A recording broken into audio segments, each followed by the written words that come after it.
வணக்கம். 29/4/2026 ஏப்ரல் மாதத்திலே புதன்கிழமை. ஸ்ரீ பராபவ வருடத்திலே சித்திரையிலே 16ஆம் நாள். திரையோதசி மாலை 9 மணி 1 நிமிடம் வரை, பின்பு சதுர்த்ததி திதி.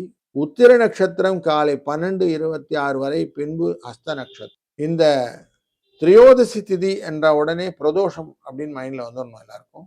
நந்தி தேவருக்கு பில்வ இலையினால் பூஜை செய்வது, பின்பு சிவபெருமானை வழிபடுவது, இது மிகுந்த உகசமான.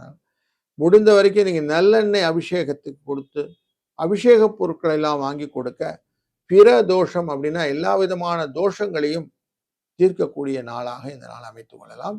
இது சிவ வழிபாடு அப்படின்னு மட்டும் இல்லாம வைஷ்ணவ வழிபாடுல இன்றைய நேரத்துல அந்த சாயங்கால வேலையில சந்தியா காலம் சொல்லக்கூடிய 5 மணிக்கு மேல நரசிம்ம பெருமான் வந்தார். சனநார மாத்திரத்திலே இரண்யனுடைய வதத்துக்காக வந்தார். பிரகலாதன் என்கிற குழந்தை கூப்பிட்ட உடனே அப்படிங்கிற விஷயங்களால நரசிம்ம பெருமானை இன்னைக்கு இந்த பிரதோஷ காலத்தில் வழிபடுவதும் சிறந்த பலன் உண்டு.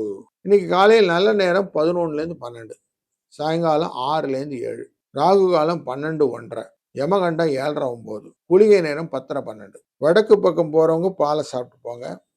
மேஷ லக்னத்துல சூரியன் 2 நாழி 11 வினாழி, 5:58 சூரியன் உதய நேரம். சதய பூரட்டாதி நட்சத்திரமான கும்பராசிக்கு இன்னைக்கு சந்திராஷ்டமம். சூரியன் உச்சத்திலே புதனுடன் சேர்ந்து மேஷராசியிலே, சுக்கிரன் ஆட்சியிலே அமர ரிஷபராசி, மிதுனத்திலே குரு, கேது சிம்ம ராசியிலும், ராகு கும்பராசியிலும், சனி கேது மீன ராசியிலும் இருக்க, ஹஸ்த நட்சத்திரம் என்கிற கன்னியா ராசிக்குள்ள சந்திர பகவான் இருக்கு. இன்றைய நாள்ல நந்தி வழிபாடு ரொம்ப முக்கியம். வணக்கம் மிதுன ராசி நண்பர்களே.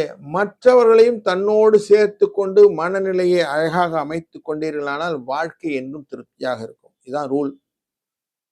தன்னை போல பிறரை நெருக்கும் தன்மை வேண்டும். அந்த தன்மை வர உள்ளத்திலே கருணை வேண்டும் அப்படின்னு வார்த்தை உண்டு. அப்படி உங்கள் மனதிலே மற்றவர்களை நீங்கள் நினைக்கும் போது தொழில் அடிப்படையிலே எதையும் ஆதரவாக பெற்றுக்கொள்ளலாம். மற்றவர்கள் உங்களுக்காக உழைக்கக்கூடிய சூழ்நிலைகள் ஏற்படுத்துவீர்கள். அதனால் லாபங்கள் பெருகக்கூடிய நாளாக இந்த நாள் அமையும். 2, 4 என்ற அதிர்ஷ்ட எண்ணும் பிரதோஷ வழிபாடும் கூடுதல் சிறப்பை தரும். வாழ்க வளத்துடன்.